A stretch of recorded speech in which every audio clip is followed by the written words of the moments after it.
how to start this video. Jesus Christ. This was supposed to be way easier than this. Man, cut it.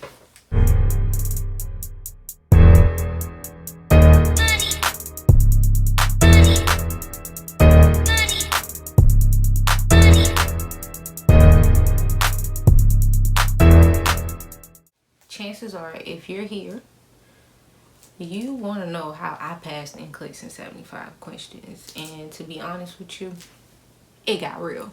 So I'm not going to lie to you and tell you, oh, I did this, I just did this, I just did this. Like, I did everything that I could possibly do to pass this test, because how I had it set up in my mind was, you're going to take this test one time, you're going to pass it the first time, you're going to be out of there with 75. What I'm going to do is go through how I basically like pretty much study for the test. This stuff may or may not work for you, so I'm not saying that, oh, I have the key to NCLEX, because I don't. Have 5 things that I used to help me pass NCLEX. Those 5 things are: 1, Hurst review; 2, Mark Clement audios. There's 7 of them that's out there, and Googling will get you really far. Those audios are not things that I could email to people or hand to anybody, because legally I can't. But if you Google Mark Clement audios and then you see something that pops up and it's like 7 sets of audios, jackpot. I would say download it and keep it to study for NCLEX, but you ain't hear this from me. My Saunders comprehensive book and Uworld, and then also the 32-page study guide that's floating around the internet. Every morning I would wake up and I would listen to Hurst review audios. Hurst review costs $300 something. Like, if you could find somebody that has purchased Hurst review and would allow you to use it, by all means use it. But if you want to drop $300 something on a program, go ahead. That's not one of my top recommendations. It's just something that I used.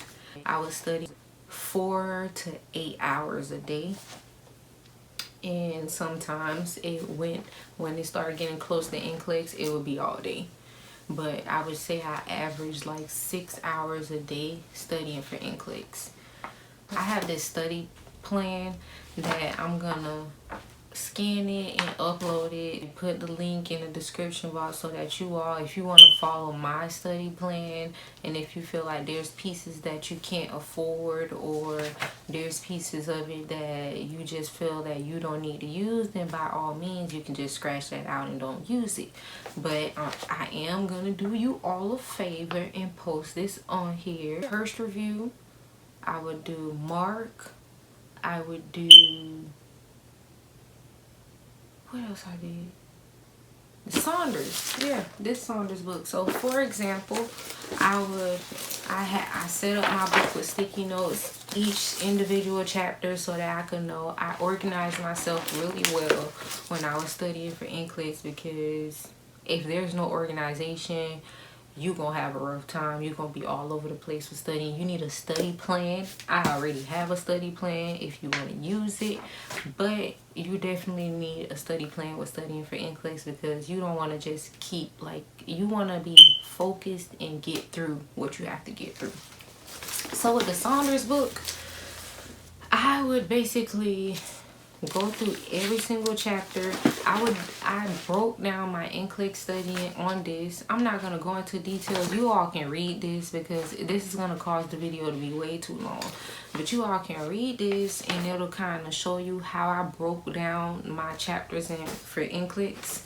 And I would read every single chapter. The good thing about this book is, wherever you see these little red caution signs, anything around that, those red caution signs are stuff that you definitely need to know.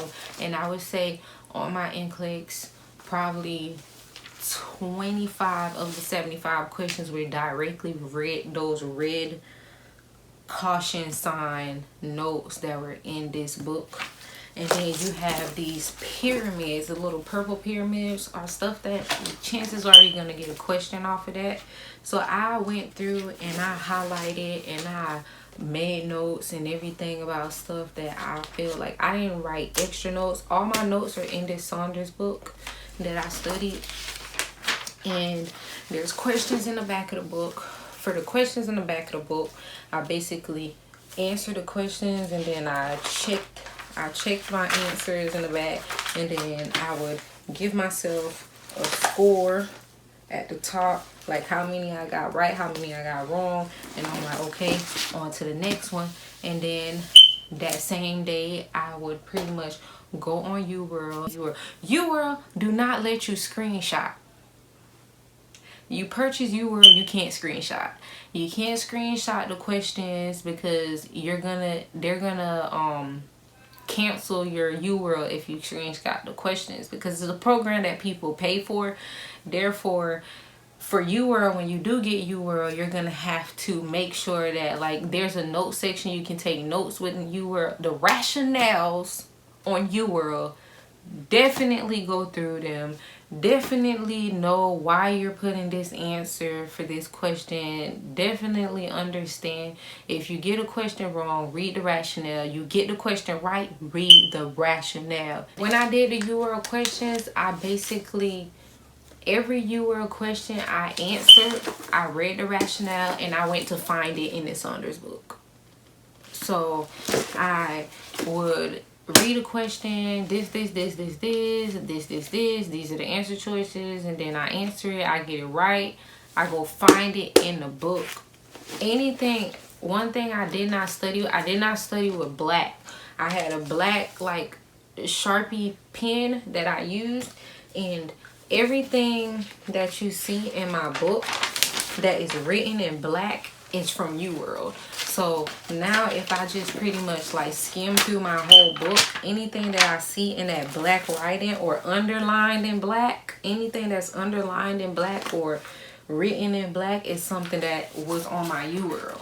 So that's how I pretty much answer my questions. I did not answer my questions, oh, I'm going to sit there and do the whole test. No, I did not do that because I needed to know content. I feel like I didn't know content. So I had to go back and pretty much kind of teach myself, do a crash course for myself before I took NCLEX, because there's a lot of crap I ain't remember. Like, I ain't remember this stuff. So once I pretty much went over the I answered all of the Uworld questions. I had answered 2,000 something questions. When I answered the 2,000 questions, that's when I took my first predictor. When I went to take my first predictor, I pretty much set it up like how NCLEX is. I took the LP and NCLEX already, so I knew like how the testing centers are set up and how all this stuff is supposed to be and all that and little different things. So I was kind of like prepping myself. Okay, I'm going to go into this testing center. I'm going to wear headphones. I'm going to be in a cubicle. I'm not going to be able to talk to nobody. So what I did, I went to the library. I checked out some big headphones, and if they don't have it at your library, you can always get some, or you can just go into a quiet room. I put the headphones on. I sat at the computer just as if I was taking an NCLEX.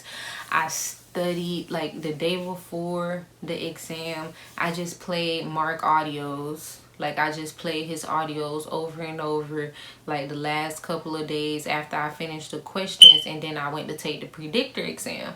When I took my predictor exam, it said that I had a very high chance of passing NCLEX. I was like, what? Like, how? Like, I'm barely scoring 50% on these questions. How in the hell do I have a very high chance of passing NCLEX? Like, mind you, I'm like a C average student in nursing school. I'm not that smart in nursing school.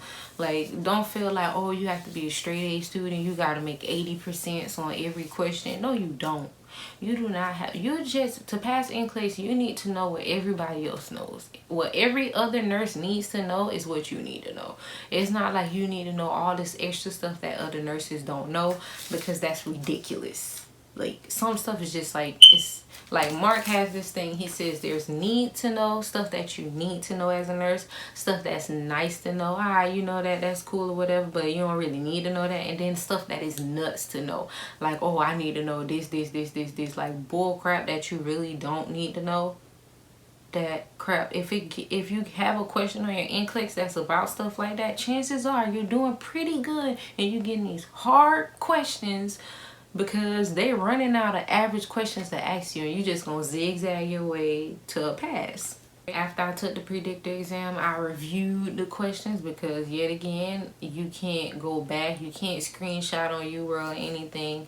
So I reviewed those questions, and then after I reviewed those questions,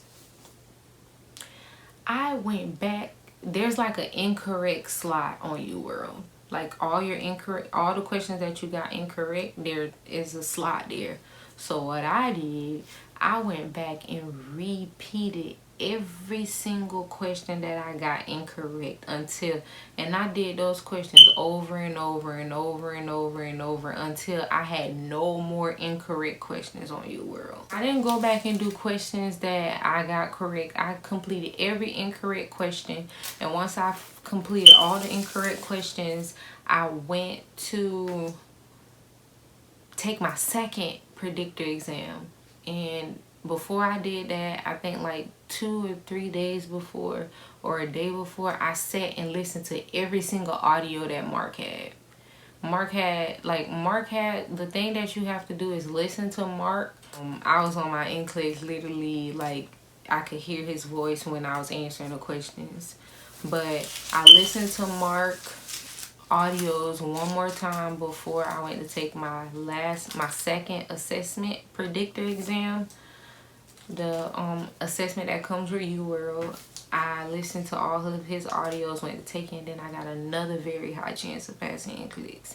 At that point, I was like, there's nothing else I could do. There's no more information that I can put into my brain to try to pass this NCLEX. I also reviewed, before I went to take my NCLEX, the day before they told me not to study, I just flipped through that 32-page thing and just like kind of memorized everything. Like the last couple of days, that 32-page NCLEX review study guide that's floating around on the internet, I'll also put the link of that in the description box.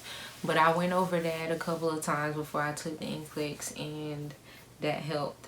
And if I could use 2 things, or if I could pick 2 things of the 5 things I used to study in the past NCLEX and 75 questions, I would say Mark Clement audios and Uworld. If you're gonna spend any money on anything, I would say number 1, Mark Clement's program. That's like the best thing. You can get your hands on those 7 audios, you hit the jackpot. And Uworld, because the questions are so similar to how NCLEX was for me. And yeah, that's how I studied for NCLEX. And if you are currently studying for NCLEX and you probably up late at night on YouTube typing it, you probably watched every single person's video about NCLEX on YouTube to try to figure out, what can I do to pass this test? I've been there. If you were stressing yourself out, if you like trying to pick the brains of people that recently took NCLEX to try to figure out what's going to be on NCLEX, I've been there. If you are literally trying to, like, you're stressing yourself out about this test, I've been there. All of everybody that has RN, all that behind their name, we've been there. Like, we understand, like, we get it. So just buckle down, don't give up. If you are to the point where you're about to take NCLEX, chances are you got what it takes to pass NCLEX. You have it. Don't doubt yourself. Be confident. Pace yourself. Do what you gotta do, because at the end of the day, you worked way too hard to get here to give up. And I don't care if you're taking NCLEX for the first time, you're taking NCLEX for the 5th or the 6th time. just know that you got it. So just push through and try to get through this exam. Don't let this exam determine who you are, because you got into nursing school, which is hard as heck. You got through nursing school, which is even harder. Now you have this big test that, honestly, the amount of things that you probably had to go through to get to the point where you're sitting for NCLEX is not that big of a monster, like, to be honest. So I hope my video helps you all. I know a lot of people, like, I've been getting so many questions about, yo, you need to post this NCLEX. What do you do for NCLEX? What did you do for NCLEX? What do you do for NCLEX? But yeah. Yes. What does that mean? Yeah, my record on video. My mom pretty much ruined the video when she walked in, so that's pretty much it. I hope you all enjoyed the video, and I hope it helps a lot. I'm going to put all the information in the description box. Make sure you subscribe, you like, you comment, you share, and I wish you all the best of luck to all the future nurses out there.